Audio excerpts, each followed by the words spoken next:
akademi sebagai ruang kolaborasi, pengalaman, wawasan, refleksi dan menambah ilmu pengetahuan yang baru. Supervisi akademik adalah proses yang memberdayakan untuk pengembangan diri serta meningkatkan forma mengajar untuk pencapaian tujuan pembelajaran yang lebih baik. Jadi supervisi akademik melalui 3 tahapan. Adapun tahapan yang pertama yaitu pra-observasi, yang kedua observasi di dalam kelas, dan yang ketiga adalah pasca observasi. Jadi kita sudah bercakap-cakap seperti inilah. Pertama, kita adalah observasi, pra-observasi supervisi akademik.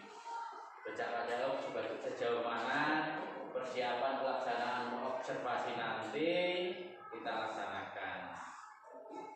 Bu Evi, jadi dalam pra-observasi nanti kita akan menentukan indikator yang kita setujui, dan bukan saya yang menentukan, tapi kita setujui yang sesuai kita untuk bersama-sama sesuai dengan tujuan tadi. Intinya indikator itu bukan yang menentukan saya, menentukan adalah sesuai dengan tujuan kita bersama-sama. Kira-kira Bu Evi sudah memahami? Sudah, Pak. Insya Allah kapan kita laksanakan pembelajarannya Bu Evi? Besok bisa. Ya, besok bisa.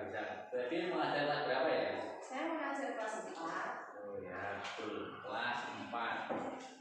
Nanti dalam observasi Bu Evi mengambil mata pelajaran apa ya dalam observasi nanti? Bagaimana kalau kita mengambil pelajaran IPAS, Pak? Oh ya, IPAS, kurikulum merdeka ya nanti. Iya. Materinya apa Bu Evi? Materinya bagaimana kalau kita ambil tumbuhan dan sumber kehidupan di bumi. Ya, tumbuhan dan sumber kehidupan di Ini yang tulis Pak Sekjen. Ya. Kita ambil tumbuhan dan sumber kehidupan di bumi. Ya. Kemudian ada tujuannya Bu Evi nanti dalam pembelajaran tadi.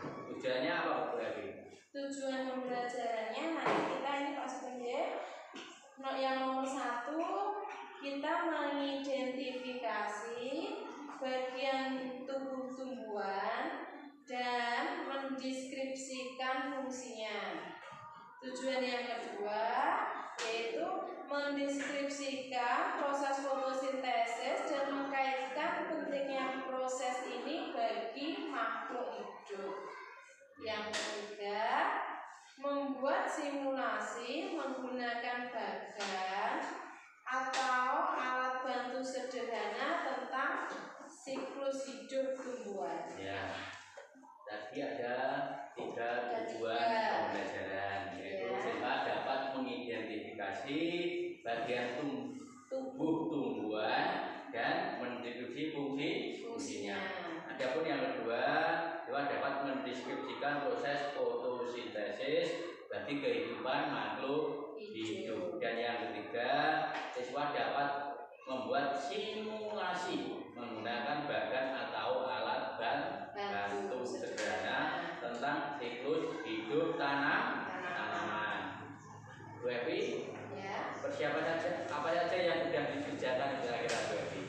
Persiapannya nanti kita akan membuat yang pertama kita buat modul ajarnya, kita siapkan medianya, kita buat LKPD-nya, media dan alat evaluasinya. Ya, bagus, berarti sudah baik. Tadi dari alat perlengkapannya yaitu modul ajar, terus perangkat pembelajaran, LKPD, evaluasi, dan media.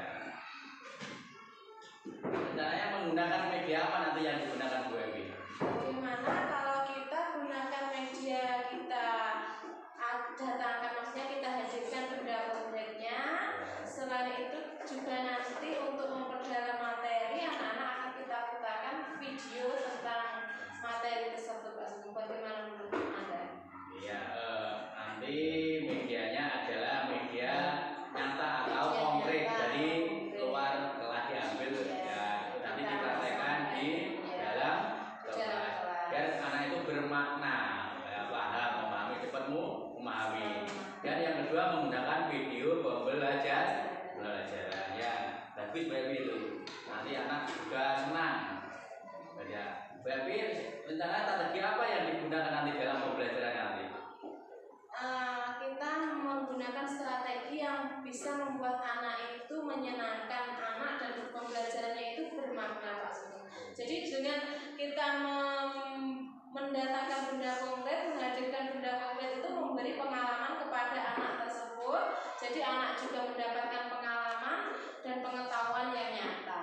Oh ya, berarti langsung benda nyata. Langsung benda nyatanya biar cepat bermakna. Ya. Dan apa di KPD untuk mengetahui kemampuan anaknya dalam materi untuk mengetahui kemampuan anak yang cepat dan sedang maupun lambat dalam persiapan pembelajaran, karena kemampuan anak itu berbeda. Ya, Baby sangat bagus sekali tadi strategi yang dapat digunakan tadi, karena dalam strategi itu anak itu bermakna dan menyenangkan. Insya Allah cepat memahami anak itu kalau benda nyata atau dan video pembelajaran tadi. Ya, Bu Evi, dalam penguapan sesuai kemampuannya anak tadi, murid-murid itu bagaimana, Bu Evi?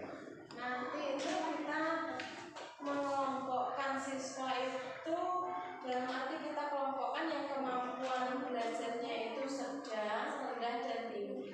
Di sini kita tidak punya maksud untuk membedakan siswa, Pak Sugeng. Kita sendirikan kemampuannya tersebut agar kita itu lebih maksimal dalam melakukan pembelajaran berdiferensiasi ini. Jadi siswa itu bisa menggunakan tutor sebaya apabila ada yang belum bisa, mempermudah kita dalam mengajar. Oh ya, berarti pengelompokannya tadi 3, ya, menggunakan pembelajaran berdiferensiasi agar yang cepat tadi membantu yang lambat atau teman sebaya.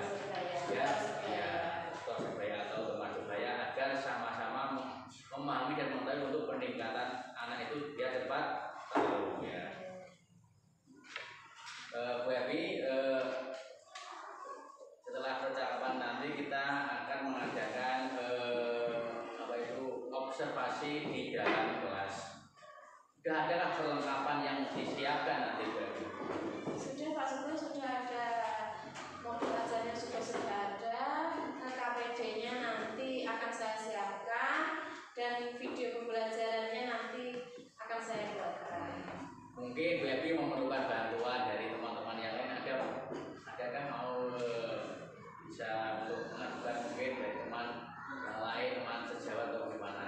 Boleh, Pak Sugeng juga bisa membantu. Nanti kita cari bahannya aja, Pak. Benda konkretnya nanti bisa minta tolong untuk dibantu. Nanti saya yang akan siapkan modul ajar dan KPD-nya. Dan videonya juga. Ya, nanti insya Allah saya bantu untuk perlengkapan dan teman-teman yang lain juga ikut membantunya untuk berkolaborasi. Tadi sudah dijelaskan semuanya masalah perencanaan, strategi, jadi persiapan dengan matang berkaitan dengan supervisi akademis. Dengan sekali dengan pengembangan kompetensi, kira-kira pengembangan apa yang kompetensi Bu Evi kembangkan nanti? Pengembangan kompetensi apa yang kita kembangkan nanti Bu Evi dalam pembelajaran nanti? Kompetensi yang ingin saya kembangkan itu kompetensi sosial dan emosional saya sendiri, Pak Sugeng, sehingga dalam menghadapi murid itu kita dapat merasa enjoy, materi dapat terserap dengan bagus, anak-anak dapat paham dan mencapai tujuan yang kita harapkan, seperti yang tadi di awal sudah saya bacakan ketiga tujuan pembelajaran kita pada besok lusa itu, Pak Sugeng. Oh ya, dan juga mungkin profil pelajar Pancasilanya juga dimasukkan di situ. Iya, kita akan masukkan beberapa profil pelajar Pancasila sehingga tujuan pembelajarannya dapat tercapai dan cita-cita anak juga dapat tercapai. Oh ya, berarti kompetensi yang dikembangkannya adalah kompetensi sosial emosional, kemudian video pembelajaran strateginya medianya itu benda-benda yang konkret, dan mengacu pada profil belajar Pancasila ya. Terima kasih Bu Evi karena itu adalah langkah-langkah supervisi akademik yang kita akan laksanakan sebagai guru penggerak.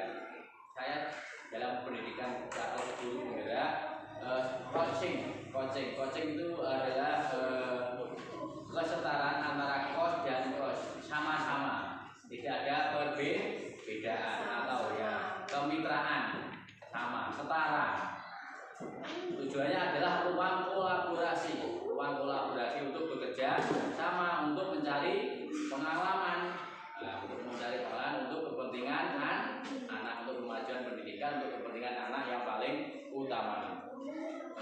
Bu Evi, terima kasih. Itu adalah tadi observasi saya. Mungkin ada kata-kata yang tidak berkenan di hati Bu Evi, saya mohon maaf yang besarnya. Sekali lagi terima kasih. Saya ucapkan banyak-banyak dan kita akan laksanakan observasinya kapan ya Bu Evi?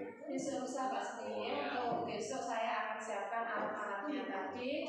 Jadi besok lusa kita bisa mulai observasi kita. Ya, terima kasih Bu Evi. Sampai ketemu besok lagi. Terima kasih ya kata. Wassalamualaikum warahmatullahi wabarakatuh. Waalaikumsalam warahmatullahi wabarakatuh.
Membaca, menulis, membaca.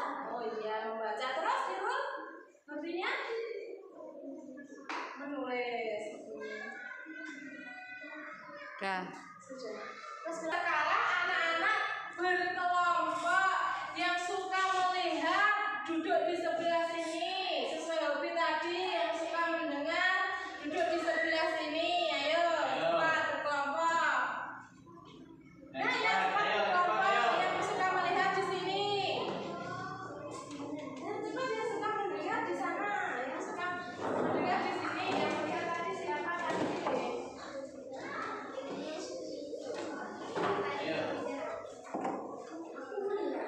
Ayo Le, duduk sini.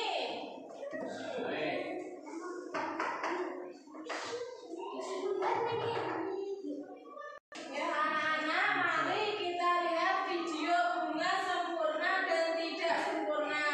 Dipahami, dicatat yang penting-penting. Kita balik lagi di channel Pojok Kelas. Hari ini kita akan membahas tentang bunga sempurna dan bunga tidak sempurna dari IPAS kelas 4 SD. Selamat belajar. Bunga sempurna adalah bunga yang memiliki dua organ reproduksi, yakni putih sebagai organ reproduksi betina dan benang sari sebagai organ reproduksi jantan. Di dalam bunga tersebut sudah ada putih dan juga benang sari. Berikut contoh bunga sempurna, yakni dari bunga sepatu. Di sana terdapat kepala putih dan juga serbuk sari, yang nantinya serbuk sari tersebut akan menempel kepada kepala putih. Itulah yang dimaksud dengan penyerbukan. Setelahnya akan terjadi pembuahan.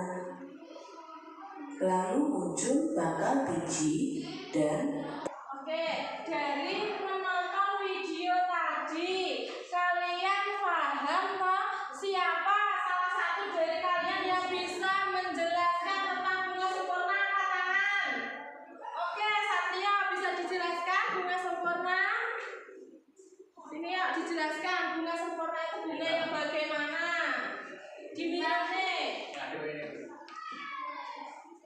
Bunga sempurna adalah bunga yang memiliki dua organ reproduksi, yakni putih dan benang sari. Bagian-bagian bunga ini putih dan ini benang sari, ini mahkota bunga, ini bakal biji, ini kelopak bunga, ini dasar bunga, dan ini tangkai bunga. Oke, beri tepuk tangan untuk Satria. Oke ya, sekarang kita tepuk semangat dulu ya. Tepuk semangat.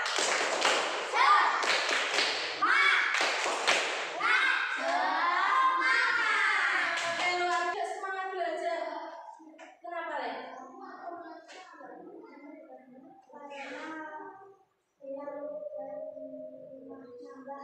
Oh, kemalaman pulang dari rumah. Anak-anak semua, kalau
bagian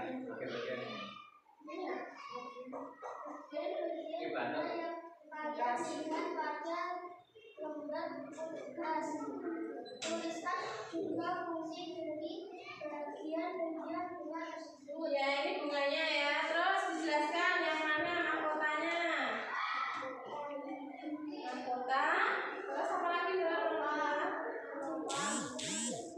Ini, Tulisan bunga. ya. Tangkai bunga. Tangkai itu ya, diperhatikan yang lain. Tangkai biji. Tangkai putih.